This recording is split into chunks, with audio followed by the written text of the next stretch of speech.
Selain itu, Presiden Gaddafi juga berhasil membuat rakyat Libya yang tadinya hanya 25% orang yang bisa membaca jadi 83%, serta beliau juga berhasil mengubah Libya yang tadinya adalah negara miskin menjadi negara kaya yang bebas hutang.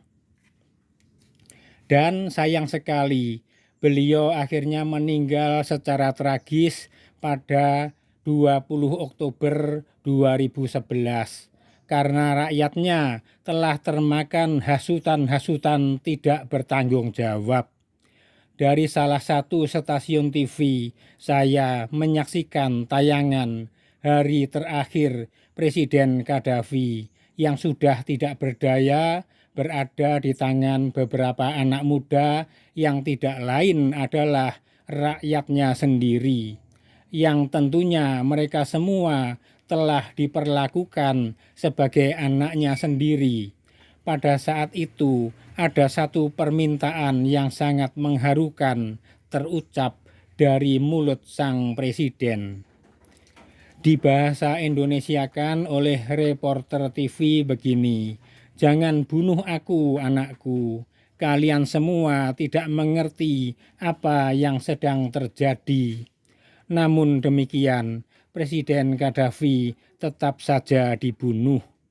Mungkin anak-anak muda tersebut sudah dicuci otak dan didoktrin dengan sebuah kalimat, membunuh Presiden Gaddafi pasti mendapatkan tiket untuk masuk surga.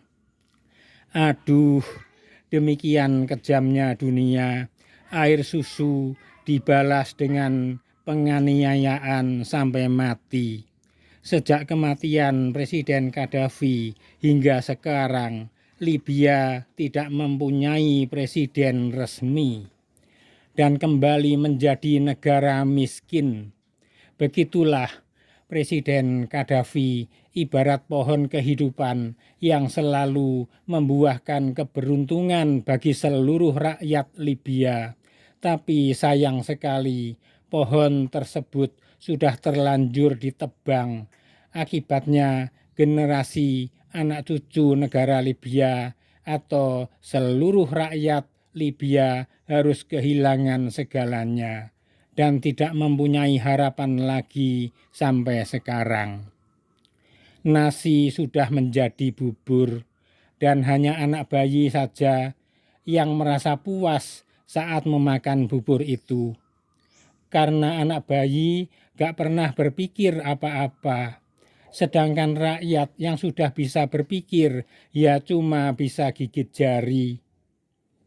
Sambil mengenang dan menyesali kepergian untuk selama-lamanya sang presiden yang berhati mulia itu.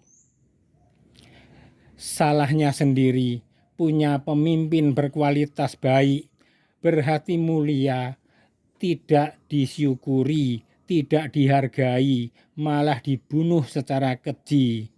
Kapokmu kapan kowe? Ini satu pelajaran sangat berharga bagi kita semua, rakyat Indonesia. Bapak, Ibu, saudara-saudari sebangsa dan setanah air, terus terang saja saya bangga dengan Indonesia. Karena mayoritas rakyat Indonesia ini bisa menilai Pak Jokowi secara objektif dan masih bisa mencintai Pak Jokowi meskipun beliau ditempeli pakai label apa saja yang merendahkan, yang hina-hina sekalipun. Sebagian besar dari kita tetap kuat pendirian, punya ketetapan hati yang mantap dan tidak mau ikut-ikutan. Pak Jokowi itu kayaknya mendapatkan hak istimewa dari Tuhan Allah di dalam mengantarkan Indonesia menuju tercapainya negara yang adil dan makmur. Beliau bagaikan mengendarai mobil dinas polisi jalan raya yang tentunya dilengkapi bunyi sirine sehingga bisa terus melaju bebas hambatan meskipun stopan lampu merah sedang menyala. Gambaran ini saya maksudkan salah satunya terkait dengan pengelolaan tambang kekayaan alam Indonesia yang dijualnya dengan terlebih dulu diolah paling tidak menjadi bahan setengah jadi sehingga nilai jualnya menjadi lebih tinggi dibandingkan dengan dijual mentahan. Dengan begitu negara jadi makmur, rakyatnya ikut merasakan kemakmurannya. Dari semua presiden, belum pernah ada yang mengelola tambang sedemikian rupa. Sekarang pertanyaannya, siapa yang berani menjamin apabila Presiden Jokowi digantikan sosok atau figur lain? Benarkah dapat dipastikan mempunyai keistimewaan yang model begini, yaitu mendapatkan dukungan yang maksimal dari Tuhan, sehingga bisa melakukan terobosan-terobosan yang dampaknya sangat positif. Disinilah spekulasi yang bikin ketar-ketir hati rakyat telah diciptakan.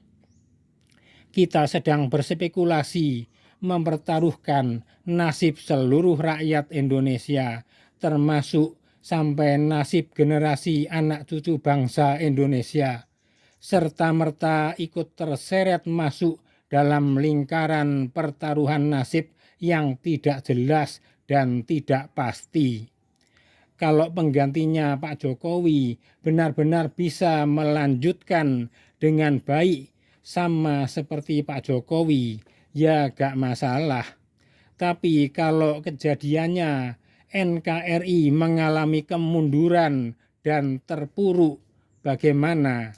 Adakah di antara putra-putri terbaik bangsa Indonesia yang bisa dan berani tampil sebagai pahlawan, membela nasib rakyat sampai ke generasi anak cucunya? Saya kira tidak ada, sebab masa jabatan presiden satu periode berjangka waktu 5 tahun.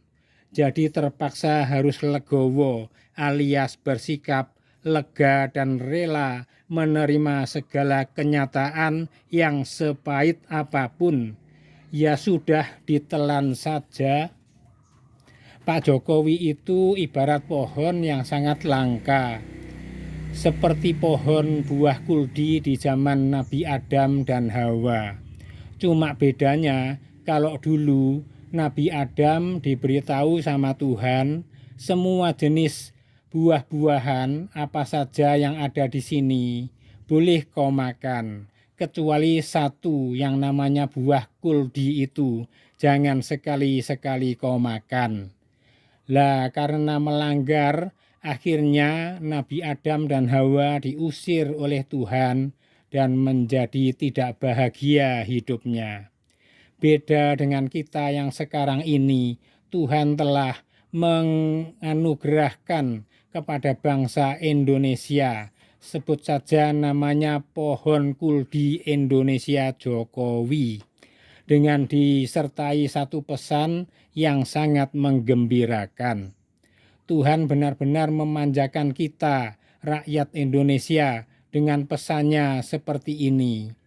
Kuanugerahkan kepada bangsa Indonesia sebatang pohon kuldi Indonesia Jokowi.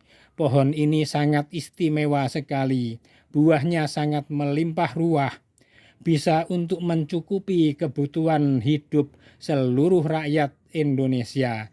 Dan satu pantangannya, jangan sekali-sekali menebang pohon ini. Nah, dari titik ini saya perlu mengajak, marilah kita bersama-sama merenungkan dalam-dalam ilustrasi tentang sebatang pohon tadi. Kalau kita sampai berani melanggar pantangannya, lalu kemudian bangsa Indonesia tertimpa hal-hal buruk yang kita semua tidak inginkan, tentu hanya penyesalan yang didapat. tidak ada yang lain.